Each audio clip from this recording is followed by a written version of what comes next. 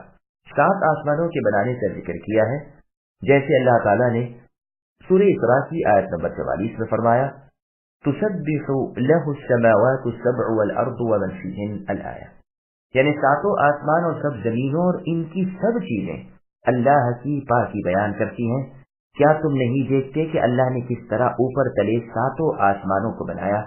اللہ تعالیٰ وہ ہے جس نے 7 آسمان بنائے اور انہی جیسی زمینیں بھی۔ اللہ کا حکم ان کے درمیان نازل ہوتا ہے تاکہ تم جان لو کہ اللہ تعالیٰ ہر چیز پر قادر ہیں اور تمام چیزوں کو اپنے وسیع علم سے گھیرے ہوئے ہیں۔ اللہ تعالیٰ اپنی مخلوق سے غافل نہیں۔ جو چیز زمین میں جائے، جو زمین سے نکلے، اللہ کے علم میں ہے۔ آسمان سے جو اترے اور جو آسمان کی طرف چڑھے، وہ سب کچھ جانتے ہیں۔ جہاں بھی تم ہو وہ تمہارے ساتھ ہے اپنے علم سے، اور تمہارے ایک ایک عمل کو وہ اللہ تعالیٰ دیکھ رہے ہیں۔ آسمان کی بلند و بالا چیزیں اور زمین کی پوشیدہ چیزیں، پہاڑوں کی چوٹیاں، سمندروں کی تہ، سب اللہ کے سامنے کھلی ہوئی ہے۔ پہاڑوں کی، ٹیلوں کی، ریت کی، سمندروں کی، میدانوں کی، درختوں کی، سب کی اللہ کو خبر ہے۔ درختوں کا کوئی پتا نہیں گرتا جو اللہ کے علم میں نہ ہو، کوئی دانہ زمین کی اندھیریوں میں ایسا نہیں جاتا جسے وہ جانتے نہ ہو، کوئی تر خشک چیز ایسی نہیں جو کھلی کتاب میں نہ ہو۔ اللہ تعالیٰ کی چند بڑی نعمتوں کا تذکرہ۔ اللہ تعالیٰ کی ہوں تو بے شمار اور انگنت نعمتیں ہیں، لیکن چند بڑی بڑی نعمتوں کا یہاں ذکر ہو رہا ہے کہ وہ آسمان سے بقدر حاجات و ضرورت بارش برساتے ہیں، نہ تو بہت زیادہ کہ زمین خراب ہو جائے اور پیداوار سڑ گل جائے، نہ بہت کم کہ پھل اناج وغیرہ پیدا ہی نہ ہو، بلکہ اس اندازے سے کہ کھیتی سرسبز رہے، باغات ہرے بھرے رہیں، حوض تالاب نہریں ندیاں نالے دریا بہ نکلیں، نہ پینے کی کمی ہو نہ پلانے کی، یہاں تک کہ جس جگہ زیادہ بارش کی ضرورت ہوتی ہے وہاں زیادہ ہوتی ہے، اور جہاں کم کی کم ہوتی ہے، اور جہاں کی زمین اس قابل ہی نہیں ہوتی وہاں پانی نہیں برستا۔ لیکن ندیوں اور نالوں کے ذریعے وہاں اللہ تعالیٰ برساتی پانی پہنچا کر وہاں کی زمین کو سیراب کر دیتے ہیں، جیسے کہ مصر کے علاقے کی زمین جو دریائے نیل کی تری سے سرسبز و شاداب ہو جاتی ہے، اسی پانی کے ساتھ سرخ مٹی خیز کر جاتی ہے جو حبشہ کے علاقے میں ہوتی ہے۔ وہاں کی بارش کے ساتھ وہ مٹی بہ کر پہنچتی ہے جو زمین پر ٹھہر جاتی ہے اور زمین قابل زراعت ہو جاتی ہے، ورنہ وہاں کی شور زمین کھیتی باڑی کے قابل نہیں۔ سبحان اللہ، اس لطیف اور خبیر غفور و رحیم اللہ کی کیا کیا قدرتیں اور حکمتیں ہیں۔ زمین میں اللہ پانی کو ٹھہرا دیتے ہیں، زمین میں اس کے چوس لینے اور جذب کر لینے کی قابلیت اللہ تعالیٰ پیدا کر دیتے ہیں تاکہ دانوں کو اور گھٹلیوں کو اندر ہی اندر وہ پانی پہنچا دے۔ پھر آگے اللہ فرماتے ہیں، ہم اس کے لے جانے اور دور کر دینے پر یعنی نہ برسانے پر بھی قادر ہیں۔ اگر چاہیں شور سنگلاخ زمین پر اور پہاڑوں اور بیکار بنوں پر برسا دیں، اگر چاہیں پانی کڑوا کر دیں، نہ پینے کے قابل رہے نہ پلانے کے، نہ کھیت اور باغات کے مطلب کار ہے، نہ نہانے دھونے کے مقصد کا، اگر چاہیں زمین میں وہ قوت ہی نہ رکھیں کہ وہ پانی کو جذب کر لے چوس لے، بلکہ اوپر ہی اوپر تیرتا پھرے، یہ بھی ہمارے اختیار میں ہے کہ ایسی دور دراز جھیلوں میں پانی پہنچا دیں کہ تمہارے لیے بیکار ہو جائے اور تم کوئی فائدہ اس سے نہ اٹھا سکو۔ یہ خاص اللہ کا فضل و کرم اور اللہ کا لطف و رحم ہے کہ وہ بادلوں سے میٹھا عمدہ ہلکا اور خوش ذائقہ پانی برساتے ہیں، پھر اسے زمین میں پہنچاتے ہیں اور ادھر ادھر ریل پیل کر دیتے ہیں۔ کھیتیاں الگ پکتی ہیں، باغات الگ تیار ہوتے ہیں، خود پیتے ہو، اپنے جانوروں کو پلاتے ہو، نہاتے دھوتے ہو، پاکیزگی اور ستھرائی حاصل کرتے ہو۔ فالحمدللہ، تو تعریفوں کے قابل اللہ ہی تو ہے اور اللہ ہی کی ہم سب تعریف کرتے ہیں۔